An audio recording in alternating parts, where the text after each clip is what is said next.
Ito mga guys, ang tubig namin medyo malinaw na, hindi na bumaha.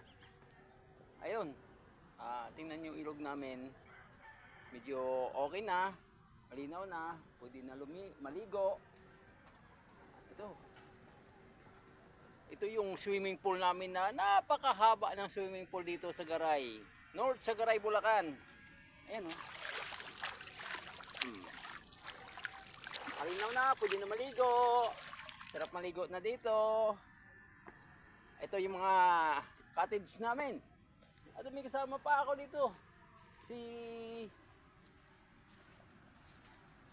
Pacquiao. Ayan o. Ayan, may kasama pa ako si Pacquiao. Ayan, nakaupo. Nakahiga-higa. Kasama ko yan dito. Dito siya natutulog. Nagbabantay ng aming cottage. Nagbabantay ng cottage namin. Ayan. Yung mga cottage namin. Gubat na. Wala pang tao.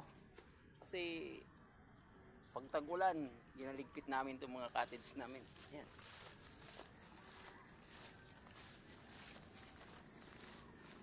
Ayan. Mga cottage namin. Tingnan nyo mga guys, mga cottage namin. Pag tag-ulan kasi, ginaligpit dito para hindi anorin ng tubig. Ayan. Di ba? Nakita nyo na. Yung mga cottage namin. Pag tag-ulan, ginaligpit yan. Tinatabi.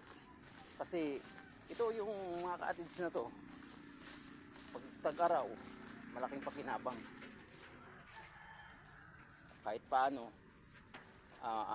may pera dito. Kahit pakunti-kunti lang. Ay, yung tubig namin, napakaluwang. Ayan, sa kabila, is yan ang kabilang ibayo. Matiktik pa rin yan. Ayan, napakaluwang. O, yun.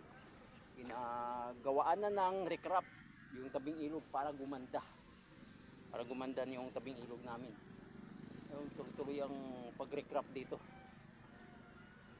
hanggang doon sa bakas, sabi nila na bakas. Yan. Kaya pagdating ng tag-araw, open na naman to sa mga tao na maliligo dito. Pag tag-ulan is tambay muna kasi pag lumaki yung ilog mahirap, dami malulunod. Kaya tambay muna pag tag-ulan para at least walang disgrasya, walang malulunod. Ayun yung puno namin, napakalaki. Ayun mga guys, yung mga puno namin napakalaki.